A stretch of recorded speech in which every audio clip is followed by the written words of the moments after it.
23-24 में अच्छी टेक्नोलॉजी, अच्छी बीज का परिणाम है कि 30.51% हुआ है। तिलहन उत्पादन में भी उत्तर प्रदेश ने 16-17 से 12.40 लाख मीट्रिक टन से बढ़कर के 23-24 में 128% बढ़कर के 28.31 लाख मीट्रिक टन इसके उत्पादन को पहुंचाने में हमें मदद मिली है।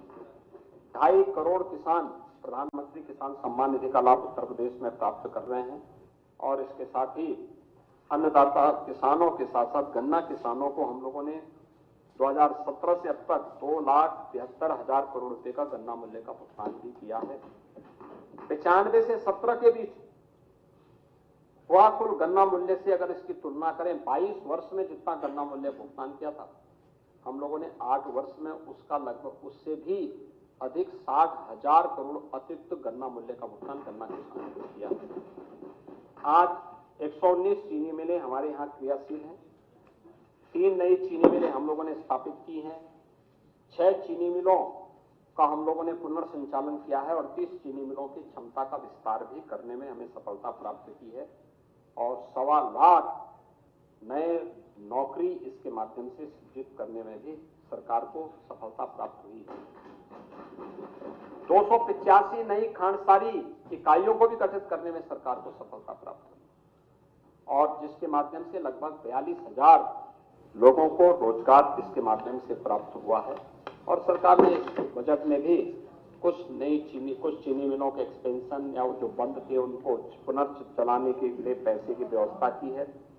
इथेनॉल उत्पादन में भी आज उत्तर प्रदेश 2017 में जो कुल 42 करोड़ लीटर इथेनॉल उत्पादन होता था, आज 23-24 में बढ़कर के 177 करोड़ लीटर हो गया है और ये देश में नंबर 1 पर है। तो सरकार के द्वारा जो कार्य प्रारंभ किए गए, अगर आप गेहूं और धान के उसमें देखेंगे तो 2012 से 17 के बीच 19 लाख किसानों से कुल 94.38 लाख मीट्रिक टन खरीद हुई है। ये किसान थे नाम, लेकिन ये बिचौलियों से खरीदा जाता था, कोई प्रोक्योरमेंट सेंटर नहीं लगाया जाता था। इसमें 12,808 करोड़ रुपए का भुगतान हुआ और 17-18 से लेकर के 24-25 के बीच हम लोगों ने, जो आप 19 लाख लोगों से खरीदते थे, हम लोगों ने 49,69,576 किसानों से खरीदा है। जो आप खरीदते थे कुल 94,38,000 का हम लोगों ने खरीदा है। जो 94,38,000 मीट्रिक टन गेहूं की कुल खरीद की थी, हम लोगों ने खरीदा है 233,99,000 मीट्रिक टन, आपसे 2.5 गुना अधिक खरीदा है और किसानों को गन्ना मूल्य का भुगतान किया है 43,424 करोड़, यानी 3.5 गुना अधिक भुगतान गन्ना किसान को उन अन्नदाता किसानों के खाते में किया गया है।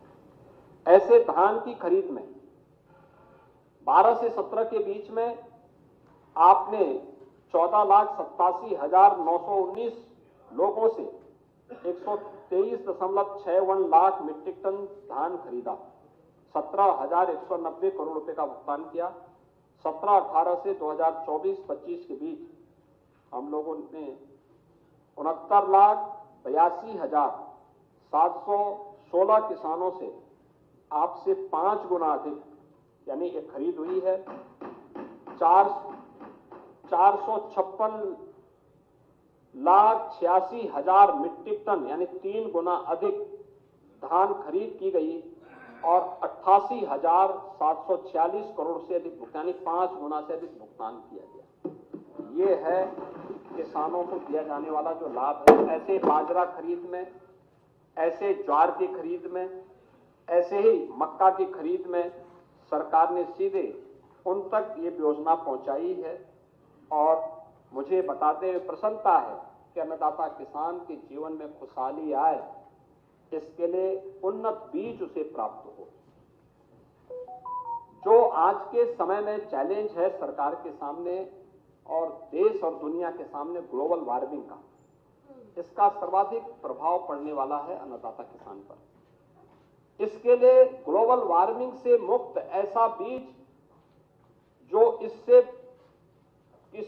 इसकी चपेट में न आए, पैदावार उससे कम न हो और इसके लिए हम लोगों ने एक सीड पार्क लखनऊ में बनाने के लिए 251 करोड़ रुपए की घोषणा की है। और मुझे बताते हुए प्रसन्नता है कि सीड पार्क किसानों के मसीहा चौधरी चरण सिंह जी के नाम पर इसी लखनऊ अन्नदाता किसानों के लिए उनकी आमदनी कई गुना बढ़े। हमने बुंदेलखंड समेत 26 जनपदों में यूपी एग्रीज के अंतर्गत 4000 करोड़ रुपए के निवेश में एक कृषि क्षेत्र में क्रांतिकारी बदलाव लाने के लिए भी एक नए कदम को आगे बढ़ाया है। और मुझे बताते हुए प्रसन्नता है कि अन्नदाता किसानों की सुविधा के लिए हर जनपद की प्रमुख मंडी में माता सबरी के नाम पर एक कैंटीन और विश्रामालय बनाने की भी घोषणा सरकार ने की है और इसमें बजट का प्रावधान किया है। कैंटीन में कम दाम पर अन्नदाता किसान को भोजन, चाय और अन्य जलपान उपलब्ध हो पाएगा, ये हम उसके माध्यम से सुनिश्चित करेंगे। मुख्यमंत्री कृषक दुर्घटना बीमा योजना के अंतर्गत प्रदेश सरकार ने किसान के परिवार के सदस्यों के साथ साथ बटाईदार को भी इसमें लिया है और बजट में 1050 करोड़ रुपए का प्रावधान इसमें किया है। ये सरकार के द्वारा इसमें व्यवस्था की गई है। और आप लोग बार बार निराश्रित गोवंश की चर्चा करते हैं, तो मैं आपको बता देना चाहता हूं कि ये जो निराश्रित गोवंश है यह सरकार का नहीं है, ये आप ही लोगों का है जो दूध पी करके सड़कों पे छोड़ते हैं और सड़कों पे छोड़ करके फिर इसके लिए सरकार को कोसते हैं। लेकिन हमारी सरकार ने इसके लिए कदम उठाए हैं। 12,50,000 से अधिक गोवंश के लिए 7,713 गोआश्रय स्थल वर्तमान में सरकार के द्वारा संचालित हो रहे हैं। और निराश्रित गोवंश सहभागिता योजना के अंतर्गत भी 1,05,000 पशुपालकों को 1,63,000 गोवंश सुपुर्द किए गए हैं। और इस बार भी निराश्रित गोवंश के लिए 2,000 करोड़ रुपए की व्यवस्था हम लोगों ने बजट में की। महोदय, शिक्षा और स्वास्थ्य, इसको मानव पूंजी का पोटेंशियल माना जाता है और शिक्षा, रोजगार, उद्यमिता हमारी सरकार की प्राथमिकता है। सरकार ने इस बारे में कहा है, इसके लिए अनेक प्रयास प्रारंभ किए हैं। ऑपरेशन कायाकल्प उसी स्कीम का हिस्सा था। बेसिक शिक्षा परिषद द्वारा संचालित प्राथमिक और उच्च माध्यमिक विद्यालयों में भी अवस्थापना सुविधाओं के विकास के लिए 2,000 करोड़ की व्यवस्था सरकार ने की है। पीएम श्री योजना के अंतर्गत 580 करोड़ रुपए की व्यवस्था की है। प्राथमिक विद्यालयों को स्मार्ट स्कूल से जोड़ने के लिए भी 300 करोड़ रुपए की व्यवस्था की है।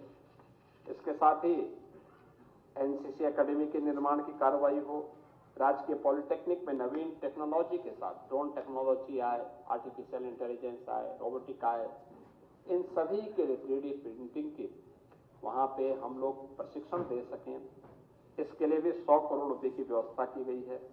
और वाराणसी और आगरा के लिए साइंस सिटी के साथ साथ वहां पर नक्षत्रशाला की स्थापना हो सके, इसके लिए भी धनराशि की व्यवस्था बजट में की गई है। इसके साथ साथ प्रत्येक जनपद में वहां की संभावनाओं और विशेषताओं के अनुरूप हम लोग रोजगार सृजन के लिए